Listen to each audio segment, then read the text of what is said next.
अस्सलाम वालेकुम, कैसे हैं आप सब। आई होप आप सब लोग ठीक होंगे, खैरियत से होंगे। अल्लाह पाक हम सबको अपने हिफ्ज़ व अमान में रखे, अपनी रहमतों के साए में रखे, आमीन सुम्मा आमीन। अच्छा जी, तो आज एज़ यूजुअल शाम का वक्त है। ज़ाहिर है दिन को इतनी गर्मी होती है, किसी को भी बाहर निकलने का दिल नहीं चाहता, ना ही कोई बाहर निकलता है। अभी भी आप देखें रोड पे उस तरह से बिल्कुल भी रश नहीं है, बहुत ही कम इक्का दुक्का गाड़ियाँ आपको नज़र आ रही होंगी, क्योंकि गर्मी की वजह से लोग भी जो है ना वो अंदर बैठ जाते हैं, बाहर निकलना थोड़ा सा मुश्किल हो जाता है।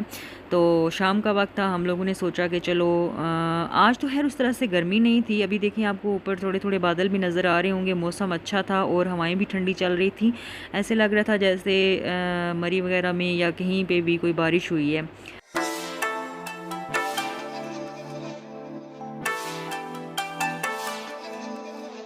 तो खैर जी, नर्सरी हमारे घर से तकरीबन 5 से 7 मिनट की ड्राइव पे होगी। तो हम लोग फ़ौरन ही नर्सरी पहुंच गए और जब हम लोगों ने वहां पे जाके देखा तो हमें ना कोई बंदा ना बंदे की ज़ात नज़र आ रही थी। हमें लग रहा था कि हम हैं और सिर्फ वहाँ पे जो लोग जिनकी नर्सरी पे जो लोग काम करते हैं वही हैं। मैंने बिलाल और दूसरे लड़के से कहा अभी कि यहाँ पर तो मुझे कोई भी नज़र ही नहीं आ रहा, या तो गर्मी की वजह है या मे भी कोविड की वजह से। कोविड तो है रीज़न नहीं होगा, कोविड में तो कहाँ हमारी आवाम रुकने वाली है, रुकने वाली जगह पर भी हमारी आवाम नहीं रुकती है, तो नर्सरी में कहाँ रुकेगी। बल्कि मैंने कोविड के दिनों में भी देखा है, यहाँ से गुजरते हुए, किसी काम से गुजरते हुए, तो यहाँ से अक्सर मेरा गुजर होता है, तो मैंने देखा है वहाँ यहाँ पे बहुत ज़्यादा रश होता था। मुझे ऐसे लगता था कि कोविड में लोग जो हैं वो फ्री हैं, घरों में हैं, तो वो लोग सोच रहे हैं कि हम अपने गार्डन को जो है ना वो अच्छा कर लें। तो मैंने अक्सर लोगों को देखा था, यहाँ पे बहुत ज़्यादा रश होता था और लोग जो हैं वो पौधे वगैरह ख़रीद के लेके जा रहे होते थे और जो है ना काफ़ी रश होता था। खैर जी, हम लोगों ने यहाँ पे 2-4 जगहों पे चेक किया तो हमें कोई सीज़नल, तो खैर आजकल इन्होंने कहा कि सीज़नल कोई भी पौधे नहीं हैं, आपको जो एवरग्रीन और इस तरह के जो पौधे वो मिल जाएंगे। यहाँ पे मैं एक गमले का पूछ रही थी, आप यकीन माने आज से दो साल पहले मैंने यही वाला गमला जो था वो 500 का लिया था और अभी ये 1200 का कह रहा था, यही वाला गमला। तो आप देख लें महंगाई कहाँ से कहाँ पहुँच गई है। तब्दीली तो जनाब ऐसी छाई है कि बस छा ही गई है।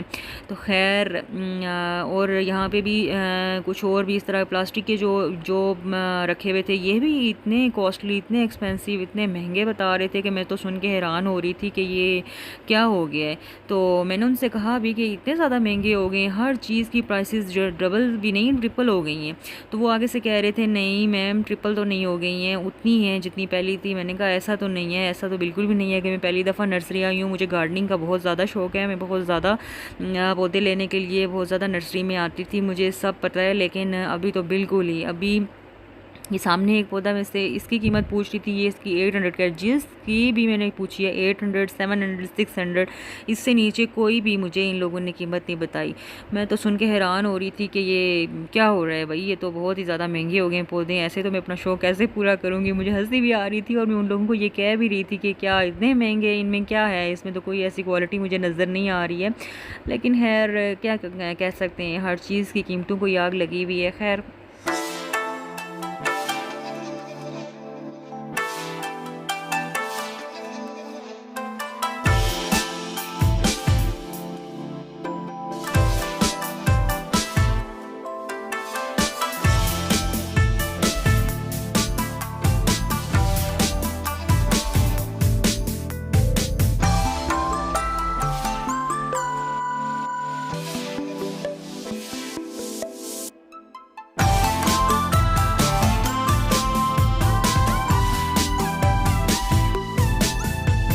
तो खैर जी, अब तो मुझे लगता है कि हम नर्सरी में जाके तो बस नर्सरी में ही प्लांट्स को देख के तो अपना शौक़ पूरा कर सकते हैं और दिल ही दिल में खुश हो सकते हैं। अब घर तो पौधों को लाना बड़ा ही मुश्किल हो गया है, अब इसके लिए अलग से बजट निकालना पड़ेगा, फिर ही जाके निकलेगा, फिर ही जाके हमारा शौक़ पूरा होगा। वैसे तो बहुत ही मुश्किल है। तो यहाँ पे जी मैं इस आदमी से ये कह रही थी कि हमारे जो गार्डन है, लॉन है, उसमें एक साइड पे बिल्कुल भी घास जब भी मैं लगाती हूँ, मैं कोई 3-4 दफ़ा लगा चुकी हूँ, बिल्कुल ही खुश्क हो जाता है, सूख जाता है। और बड़ा ही खर्चा करने के बाद भी अगर 2 महीने बाद आपका घास सूख जाए तो कितनी तकलीफ़ होती होगी। ये तो दुख मेरा वही समझ सकते हैं जिनके साथ ये हुआ होगा। तो मैं उसको ये बता रही थी कि ऐसा क्यों होता है, उसको मैंने सारा बताया। अच्छा, पहली दफ़ा मैंने यहाँ पे इससे सुना है कि यहाँ पे जो देसी खाद होती है वो कह रहा था कि जी आप नहीं डाल सकते उसमें, उससे वो गर्म होता है और जो घास होता है वो जल जाता है। तो लेकिन मैंने देखा है मालियों को मैंने वैसे अभी देखा है, मेरे माली ने भी यहाँ पे इसमें डाला था देसी खाद डाला था, और मैंने और जगहों पे भी देखा है वो देसी खाद ज़रूर डालते हैं। खैर मैंने इसके साथ बात की कि अगर आप मुझे घर में लगा के दें और आपकी ज़िम्मेदारी हो कि मेरा घास जलेगा नहीं तो मैं आपसे लगवा लूँगी। वो तो बड़ा जो है वो कॉन्फिडेंस से कह रहा था कि मैं आपको लगा के दूँगा, आपका घास बिल्कुल भी नहीं जलेगा। लेकिन पता नहीं क्यों मुझे यकीन नहीं आता कि जो है ना हमारी लॉन की उस साइड पे जो है वो घास हो सकता है, क्योंकि वहाँ से पिछली दफ़ा भी जब मैंने लगवाया, मैं कोई 3 दफ़ा लगवा चुकी हूँ। पिछली दफ़ा जब मैंने लगवाया तो उसमें से सारी मट्टी मैंने निकलवा के कोई मेरे ख्याल में 4-4 5-5 फुट उसने इतनी गहरी मट्टी निकाली, और फिर 2 ट्रॉली जो है मट्टी की मंगवा के उसमें मट्टी डाली, और फिर 1 ट्रॉली जो है वो उसने देसी खाद की डाल के और बड़ा ही ज़बरदस्त करके, मुझे तो यकीन था कि इस बार ज़रूर मेरा घास लग जाएगा। लेकिन क्या हुआ कि वो सारा कुछ करने के बाद भी घास जो था वो दोबारा से जल गया, और फिर जो मुझे दुख हुआ मैं आपको बता नहीं सकती। और फिर जो है ना मैं मायूस होकर बैठ गई। अब तकरीबन कोई 4-5 महीने से वहाँ पे घास नहीं है। मुझे बड़ा वो दिल भी करता है कि वहाँ पे घास हो, लेकिन घास हो नहीं पाता। तो मैं अब फिर ये भी सोच के चुप कर जाती हूँ कि क्या फिर खर्चा करूँगी, फिर जो है वो वैसे ही होगा। तो इससे बेहतर है कि मैं घास को लगाऊँ ही ना। मैं सोच रही थी कि मैं उस जगह को पक्का करके वहाँ पे जो है वो गमले वगैरह रख दूँगी इस तरह करके। लेकिन अभी मैं नर्सरी आई तो मैंने सोचा चलो मैं इससे पूछ लेती हूँ, शायद ये कोई मुझे अच्छा मशवरा दे। लेकिन इसने जो मुझे मशवरा दिया, मुझे इसके मशवरे पे भी यकीन नहीं आया, क्योंकि मैंने खुद देखा है अपनी आंखों से। मुझे तो खुद समझ नहीं आता, पता नहीं क्या वजह है, मुझे तो कोई रीज़न समझ नहीं आती। जो माली आता है वो कहते हैं ये तो अच्छी तरह लग जाएगा, कोई मसला नहीं होगा, लेकिन जब लगाने पे आते हैं तो वो जो है वो 2 माह बाद 3 माह बाद वो फिर से सूख के तो फिर ख़त्म हो जाता है। खैर यहाँ पे बच्चे भी बहुत ज़्यादा तंग हो रहे थे, और वो कह रहे थे कि अब गर्मी लग रही है और जल्दी से चलें यहाँ से। और मच्छर भी, नर्सरी में मच्छर भी बहुत ज़्यादा थे, क्योंकि ज़ाहिर है पौधे बहुत ज़्यादा होते हैं, पानी भी देते हैं इनको। कहीं पे पानी जो है खड़ा भी हो जाता है प्रॉपर्ली, उस तरह निकलता नहीं है, जगह जगह पानी भी खड़ा हुआ था। मच्छर बहुत ज़्यादा थे, बच्चों को मच्छर भी काट रहे थे, और बच्चे जो हैं वो बहुत ज़्यादा तंग हो रहे थे।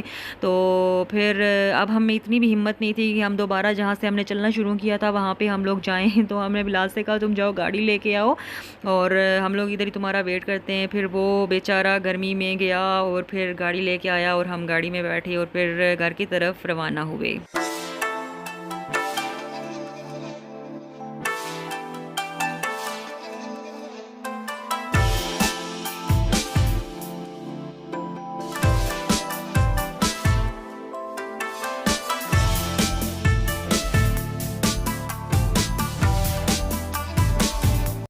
तो जी यहाँ पे हम लोग घर की तरफ जा रहे थे, तो रास्ते में ये देखें कुछ लोगों को यहाँ पे फ़ी सबीलिल्लाह खाना खिलाया जा रहा था, तो ये भी मैंने रिकॉर्ड कर लिया। अल्लाह ताला हर इंसान को इस चीज़ की तौफीक दे कि वो अपनी इस्तिताअत के मुताबिक दूसरों को खाना खिला सके। मुझे खुद पर्सनली दूसरों को खाना खिला के, दूसरों के लिए कुछ करके दिली खुशी मिलती है, और जितनी मैं कोशिश कर सकती हूँ अपनी तरफ से कोशिश करती हूँ। और हर इंसान को अपनी इस्तिताअत के मुताबिक जितना वो कर सकता है उसको करना चाहिए। ऐसी चीज़ें ज़ाहिर है शो ऑफ़ नहीं की जा सकती, दूसरों को दिखाई नहीं जा सकती, ये उसका और उसके रब का मामला होता है। तो मेरे ख़्याल में हर इंसान अपनी और अपनी इस्तिताअत के मुताबिक कुछ ना कुछ करता है और कुछ ना कुछ करना चाहिए।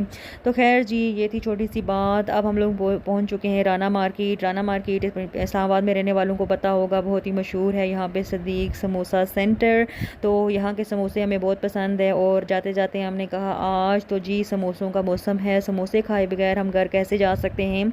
तो जी यहाँ पे हम लोग आए, हम लोगों ने यहाँ से लिए समोसे, दही बड़े, और हम लोगों ने वो खाए और हमें बहुत ही मज़ा आया। हमने बहुत इंजॉय किया, बच्चों ने भी बहुत इंजॉय किया। खैर आप भी इंजॉय करें।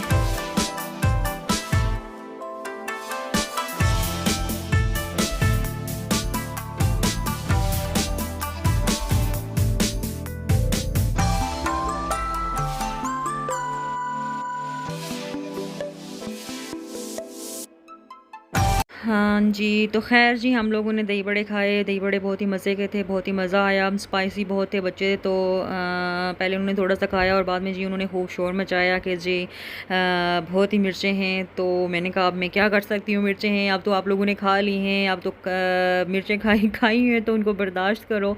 तो खैर जी जो भी था खैर बहुत मज़े का था।